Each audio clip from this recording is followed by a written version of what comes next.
열왕기하 23장 24절에서 27절, 요시야가 또 유다 땅과 예루살렘에 보이는 신접한 자와 점쟁이와 드라빔과 우상과 모든 가증한 것을 다 제거하였으니 이는 대제사장 hil기야가 여호와의 성전에서 발견한 책에 기록된 율법의 말씀을 이루려 함이라. 요시야와 같이 마음을 다하며 뜻을 다하며 힘을 다하여 모세의 모든 율법을 따라 여호와께로 돌이킨 왕은 요시야 전에도 없었고 후에도 그와 같은 자가 없었더라. 그러나 여호와께서 유다를 향하여 내리신 그 크게 타오르는 진노를 돌이키지 아니하셨으니 이는 므낫세가 여호와를 경노하게 한 그 모든 경노 때문이라. 여호와께서 이르시되 내가 이스라엘을 물리친 것 같이 유다도 내 앞에서 물리치며 내가 택한 이 성 예루살렘과 내 이름을 거기에 두리라 한 이 성전을 버리리라 하셨더라.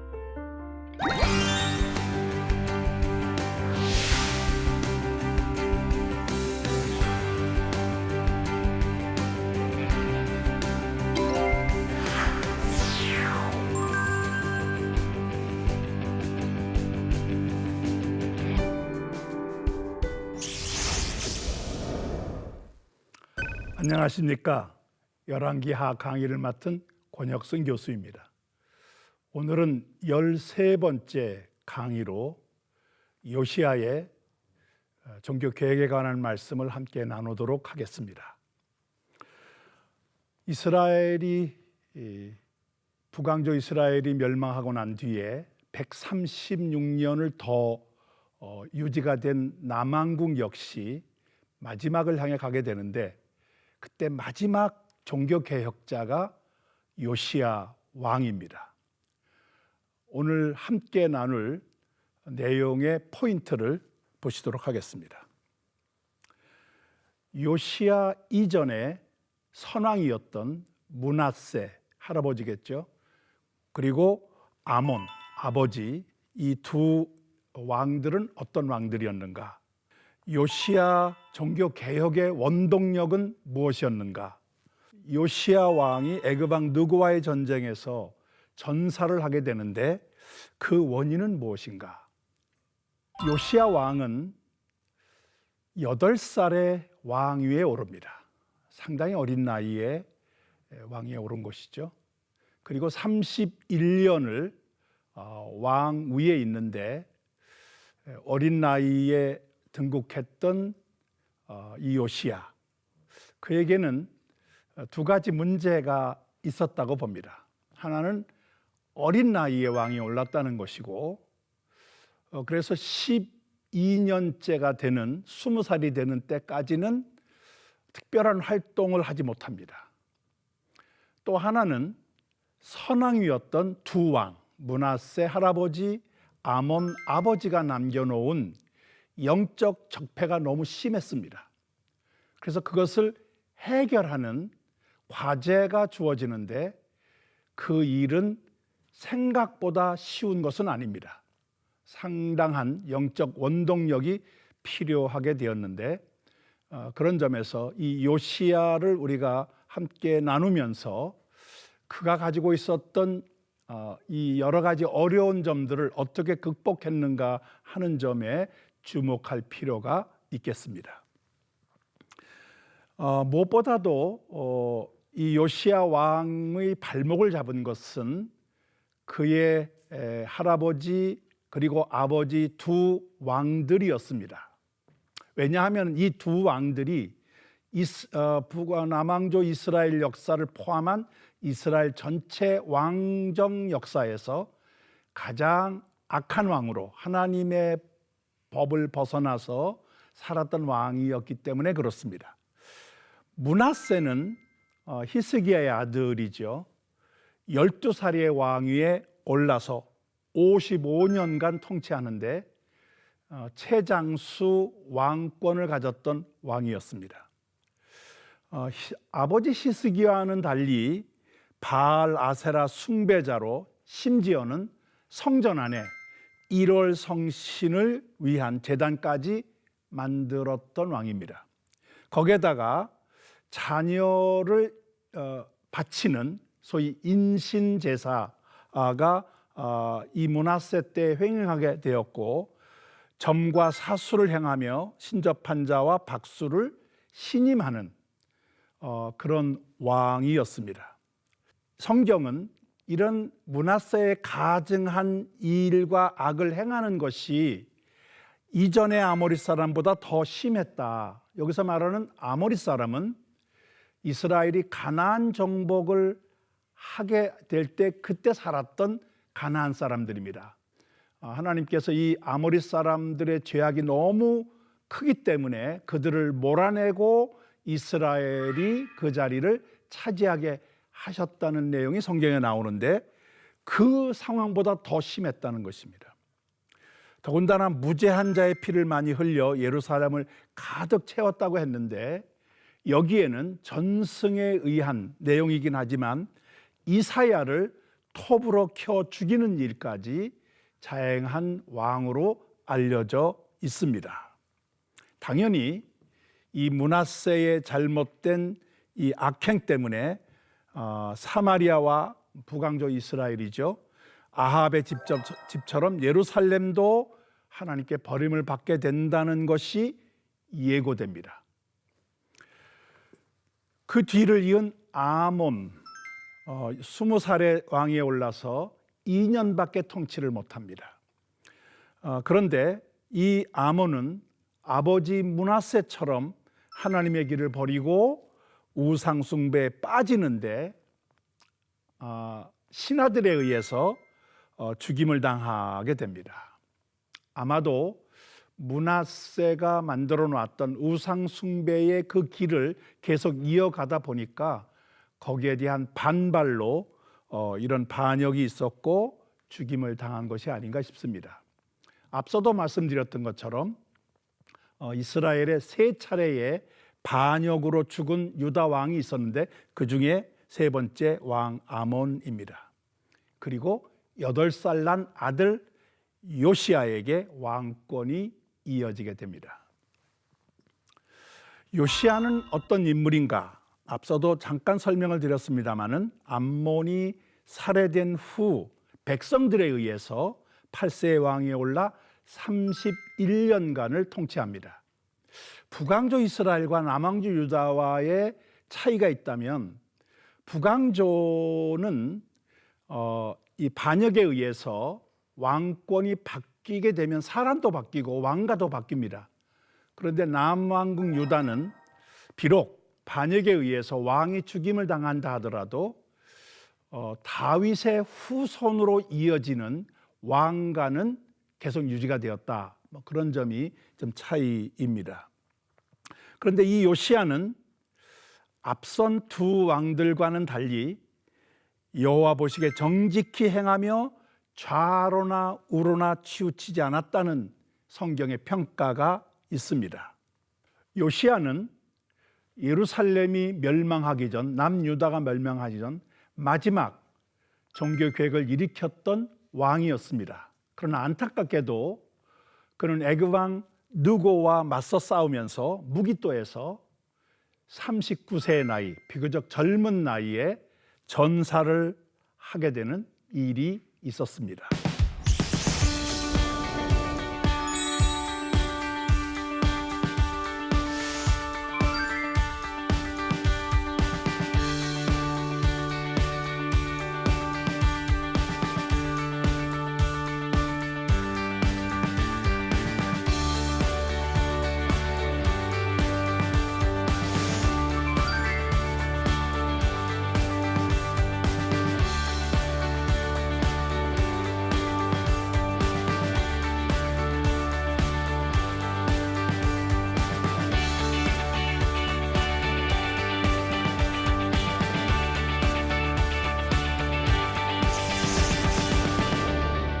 요시야의 종교 개혁에 대한 내용이 열왕기하 22장 1절로 23장 30절까지 두 장에 걸쳐서 비교적 자세하게 상세하게 소개가 되어 있습니다. 요새의 종교 개혁은 여러 단계를 거치는데 무엇보다 중요한 것은 율법서를 발견했다는 것입니다. 그 이전에 제위 12년 20살이 되던 때에 우상을 제거하고 유다와 예루살렘을 정결하게 한다. 이건 역대기하에 나오는 내용입니다. 아무래도 어린 나이에 왕위에 올랐기 때문에 성년이 되기까지는 특별한 역할을 하기가 어려웠던 것 같습니다. 그래서 20살이 되던 제위 12년에 비로소 이스라엘 종교개혁의 바탕을 만들어가기 시작하는데 제위 18년 26살이 되던 때에 hil기야 대제사장을 앞세워 성전을 수리합니다. 선왕이었던 므낫세 아몬이 성전을 완전히 파기시킬 만큼 방치해 놓았기 때문에 그 성전을 다시 원상으로 복귀하는 것입니다. 그런데 이 성전을 수리하는 과정에서 율법서가 발견됩니다. 율법서도 거의 방치하다시피 하니까 그 율법서의 존재가 어디에 보관됐는지도 알려지지 않았을 것이고, 그러는 중에 성전 수리 과정에서 율법서를 발견합니다. 서기관 사반이 율법서를 읽는 내용이 나오는데 그때 요시야가 보인 내용이 세 가지입니다. 우선 옷을 찢습니다. 옷을 찢는다는 것은 회개한다는 외적 표현입니다. 그리고 율법서 말씀을 따라 행하지 않았음을 회개합니다. 이것은 자기 자신과 함께 유다 왕국 전체를 하나님 앞에 회개하는 것입니다. 그 결과로 하나님의 진노가 내려졌음을 고백하는 이런 내용이 율법서 낭독을 들은 요시야가 보인 내용들입니다. 당시 예루살렘에 살고 있었던 여선지자 훌다에게 사람들을 보냅니다. 아마도 앞으로 일어날 일들에 대한 자문을 구하기 위한 것이 아닌가 싶습니다. 물론 당시에 예레미야가 이미 활동을 하던 때였지만 예레미야의 활동이 그렇게 잘 알려지거나 활성화되지 않은 때였던 것 같고, 그래서 요시야는 여선지자 훌다에게 자문을 구하는데 이 훌다가 이런 내용을 알려줍니다. 율법서의 말씀대로 유다에게는 하나님의 진노가 내릴 것이다. 그러나 하나님 앞에 자신을 겸손하게 낮춘 요시야는 그 재앙을 거치지 않을 것이다. 그러니까 결국 멸망을 당하긴 하지만 요시야는 그 멸망에서 비켜간다는 내용을 여선지자 훌다가 예언을 통해서 알려주게 됩니다.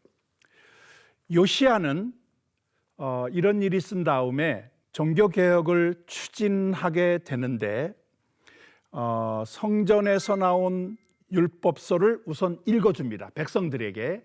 자기가 율법서를 읽은 것과 같이 백성들에게도 율법서를 읽어주게 되고, 그리고 요시야가 중심이 되어서 하나님과 언약을 맺으면서 이제는 이 말씀대로 살겠다는 결단을 백성들과 함께 하게 됩니다. 그러면서 바알, 아세라, 일월 성신을 위한 모든 제단들을 헐어서 기도론 밭에서 불사르게 되고, 산당 제사장들과 우상 숭배자를 처형하고, 심지어는 성전 안에 있었던 남창의 집도 헐었다. 여기에 남창이라고 하는 것은 성전 주변에 있었던 창기들을 말하는데, 이것은 바알 신앙의 잔재입니다. 바알에게 제사를 지난 다음에 마지막 단계가 성전 주변에 있는 창기들과 성관계를 가짐으로 이 바알에게 드리는 제사를 마무리 지었는데, 그 여파가 계속 이어져 내려와서 남창들이 있는 집이 있었다는 것은 여자와의 성관계가 아니라 남자와의 관계니까 이건 동성애가 성행했었다는 증거이기도 합니다. 그리고 전국에 있는 산당들을 제거하게 되고, 이런 종교개혁은 남왕국 유다에만 국한된 게 아니라 멸망당한 북왕조 이스라엘까지 이 영향을 미치게 되는데, 그것은 베델에까지 이런 종교개혁의 여파가 있었다는 성경 내용에서 확인할 수 있습니다. 요시야의 종교개혁은 이제 유월절 절기를 성대하게 지키는 것으로 이어집니다. 이 유월절 절기를 지킨다고 하는 것, 그것은 히스기야도 했던 일입니다. 그런데 히스기야와 요시야의 차이가 뭔가?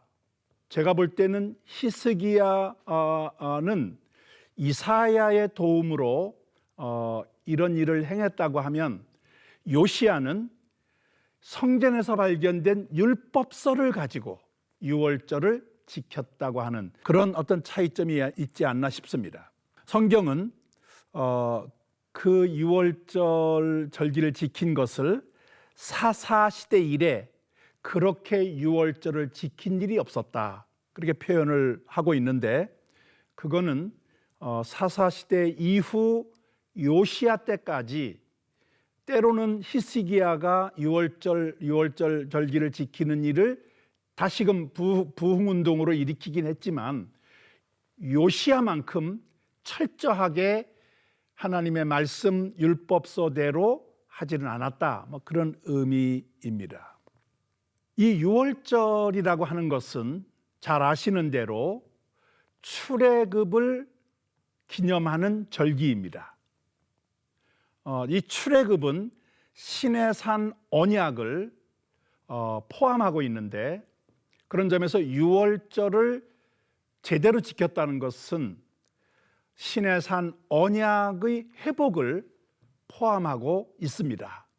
그거는 이스라엘 신앙의 기본 바탕이고, 거기서부터 하나님과의 관계, 그리고 하나님께서 원하시는 우리의 삶의 방향을 분명하게 할 수 있다는 점에서 유월절을 성대히 지켰다는 것은 이스라엘 신앙의 기본을 회복했다는 것으로 해석할 수도 있겠습니다. 요시야의 개혁은 계속 이어지게 됩니다. 율법서대로 신접한 자와 점장이와 드라빔과 우상과 가증한 것을 제거했다. 그리고 마음과 뜻과 힘을 다하여 모세의 모든 율법을 따라 여호와께로 돌아오도록 그런 신앙 운동을 일으키게 됩니다. 요시야의 개혁은 유다를 향한 여호와의 진노를 돌이키지를 못합니다. 므낫세의 죄가 너무도 컸기 때문이라고 성경은 지적하고 있습니다. 요시야가 비록 회개하고 온 유다 백성들을 돌이키는 신앙 개혁 운동을 일으켰지만, 므낫세가 쌓아놓은 영적 적폐를 해결하기에는 역부족이었다는 것이죠. 이미 하나님의 시계추는 사랑의 하나님에서 공의의 하나님, 그래서 심판하실 수밖에 없는 그런 역사로 이미 넘어가 있다 하는 것이죠. 하나님께서는 북왕조 이스라엘처럼 남왕조 유다도 물리치실 것이고, 심지어는 하나님께서 택하신 예루살렘과 성전도 멸망할 것이라고 예고가 됩니다. 우리는 이 하나님에 대한 우리의 신앙 고백 속에 사랑의 하나님이 분명히 있습니다. 그러나 동시에 공의의 하나님이라는 점도 기억해야지, 이것을 잘못 우리가 받아들이면, 사랑의 하나님만 강조하다 보면 공의의 하나님을 놓칠 수 있다고 하는 역사적 교훈이기도 합니다. 요시야의 말년인데, 앞서 서두에 말씀드린 것처럼 요시야의 말년은 그가 하나님 앞에 바르게 살려고 했던 것과는 상관없이 마지막 그의 말년이 그렇게 아름답지는 못한 그런 마지막이었습니다. 요시야의 종교개혁이 있은 이후 주변 정세가 급변하게 되는데, 그것은 신흥 바벨론이 새로운 제국으로 등장한 것입니다. 그때까지는 아수르 제국이 세계를 지배했었는데 그 아수르의 대응 세력으로 바벨론이 등장하게 됩니다. 그러면서 아수르가 점점 세력을 잃게 되는데 주전 612년 이 바벨론이 아수르 제국의 수도인 느느웨를 정복하게 됩니다. 물론 아수르가 그 이후 좀 더 존속을 하긴 하지만 이미 세력의 판도가 바벨론에게 넘어가게 된 사건이라고 볼 수 있겠습니다. 그러는 가운데 주전 609년 애굽 왕 느고가 아수르 왕을 돕기 위해서 출전을 합니다. 당연히 이스라엘을 지나갈 수밖에 없습니다. 그래서 이 느고는 요시야에게 내가 지금 아수르 왕을 돕기 위해서 출전하는데 이스라엘을 지나가게 될 때 대응하지 않으면 내가 다른 아무 일도 없을 것이다. 그런 제안을 하는데 요시야는 그 제안을 무시하고 무기또로 출병을 하게 됩니다. 그런데 이 역대기 하에 보면 성경은 요시야가 하나님 입에서 나온 느고의 말을 듣지 않았다. 역대기 하 35장 25절에 보면 하나님이 나에게 명령하사, 이 느고의 말입니다.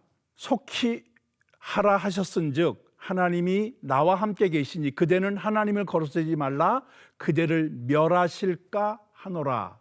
이게 느고가 요시야에게 한 말입니다. 그런데 요시야는 그 말을 무시하고 출병합니다. 성경에 보면 전쟁에 나갈 때 왕은 먼저 하나님 앞에 기도하고 하나님의 허락을 받도록 되어 있습니다. 그런데 이 요시야는 그런 과정을 생략하고 아마도 자신과 신하들과 상의하면서 요즘식으로 말하면 정무적 판단을 한 것 같습니다. 우리가 나서서 느고를 막는 것이 우리에게 유익이 있겠다, 그런 판단을 했던 것 같습니다. 그래서 출병한 요시야는 무기또 전투에서 치명상을 입고 39세 나이로 사망을 합니다. 역대기 하에 의하면 선지자 예레미야가 애가를 지어 백성과 함께 요시야의 죽음을 애도한 것으로 되어 있고, 그런 그의 갑작스러운 죽음, 좀 이른 나이에 그의 죽음은 유다 왕국의 몰락을 앞당기게 됩니다.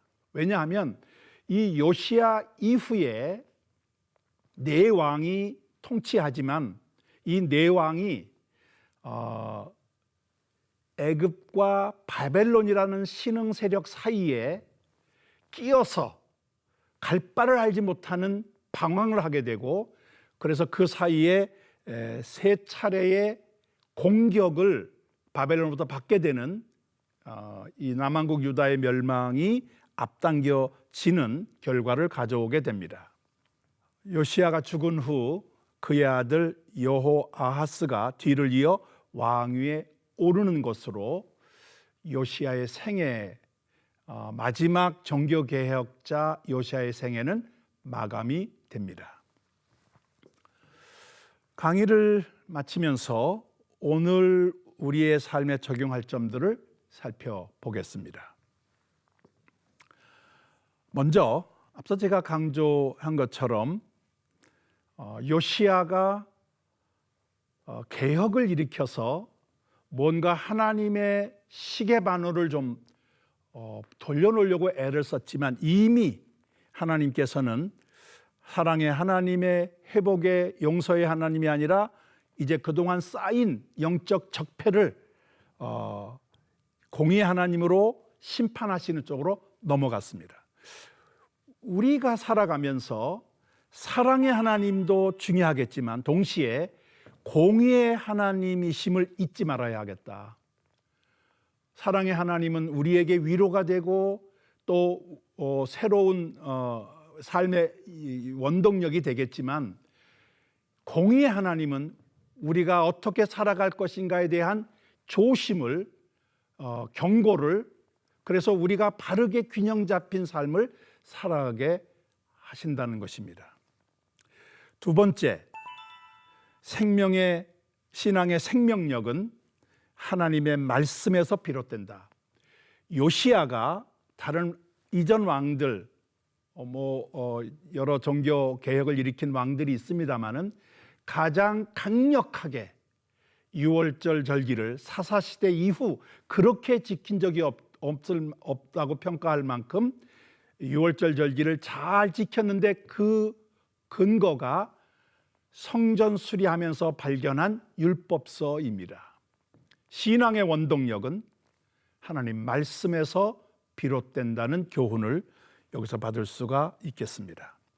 세 번째는 적을 통해서도 하나님의 말씀 메시지가 전달될 수 있다는 것이에요.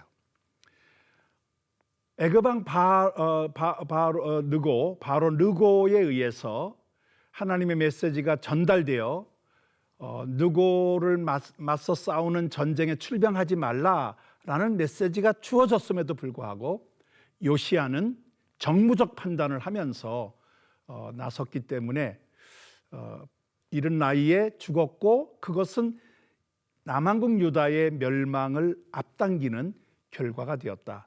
그런 점에서 우리는 어떤 상황 속에서도 하나님의 메시지가 전달될 수 있다는 점을, 어느 통로를 통해서도 전달될 수 있다는 점을 우리가 간과하지 말아야 되겠다 하는 것입니다. 다음 시간에는 마지막 남한국 유다의 왕들의 역사를 함께 보면서